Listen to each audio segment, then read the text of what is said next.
Our final speaker is Dr. Loren Thompson, the Chief Operating Officer of the Lexington Institute. Loren was the Deputy Director of Security Studies at Georgetown University. He's also taught at Harvard. He has his degrees from Georgetown University and Northeastern University in Boston. Thank you, Loren. Thanks, Mac.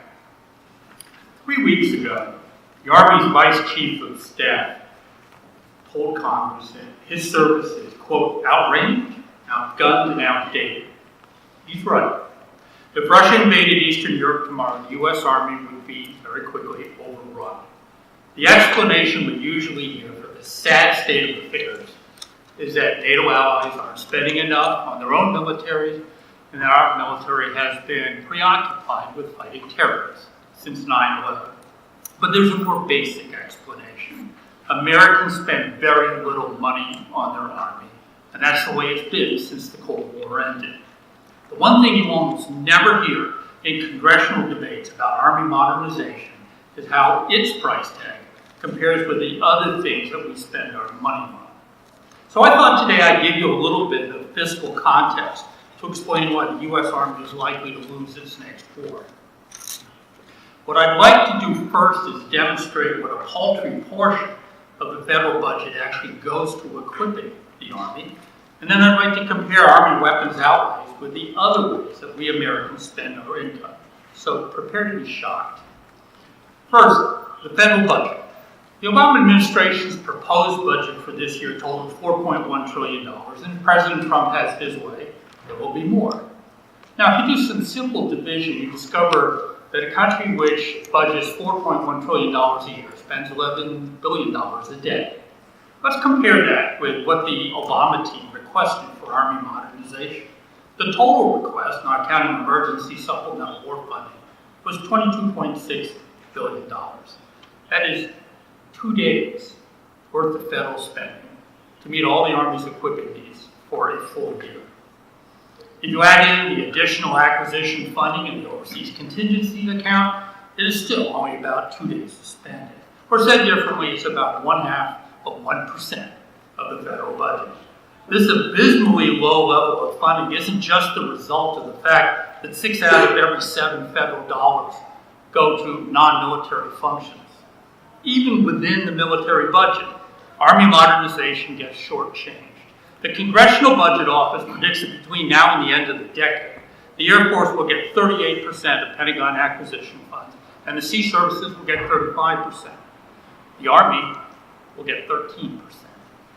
So just as the military only gets 1 in 7 federal dollars, the Army only gets 1 in 7 Pentagon acquisition dollars. Is it any wonder that there is only 1 tank plant left in the United States, and that it is currently turning out a grand total of 1 tank per month? Let's turn now, though, to how Army weapons spending compares with the ways that Americans spend their income in the economy. I told you a minute ago that the Army's entire modernization acquisition budget for 2017 as requested was $22.6 billion. That's a third of the $70 billion that Americans spend each year on lottery tickets. It's a quarter of the $83 billion that we spend on cigarettes. It is about a fifth of the $100 billion that we spend on illegal drugs, or for that matter, on beer. The picture doesn't get much better when you look at specific categories of modernization spending. The $3.6 billion request for helicopter procurement is less than what we will spend in 2 weeks celebrating St. Patrick's Day. In fact, if we buy as much green beer this year as we did last year, it'll be about $1 billion less than what we spent on St. Patrick's Day.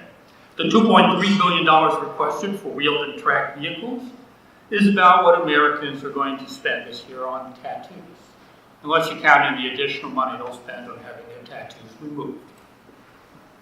And the $1.5 billion requested for ammunition is only about twice of what we're going to spend for fireworks on the 4th of July. Incidentally, the Army wasn't allowed to fully cover its ammo needs in the most recent Obama request, so now it is seeking an additional $500 million in 2017 as an unfunded priority. That money could make a difference between life and death for our soldiers. But in economic terms, it is identical to what our overweight society will spend this year on Twinkies. The bottom line here is that if we keep spending so little money on Army modernization year after year, it's inevitable that one day soon we're going to face defeat on a foreign battlefield. The Romans had a saying that if you want peace, prepare for war. But if you look at the way that we spend our money, it's more like we're preparing to party. We have to reverse this trend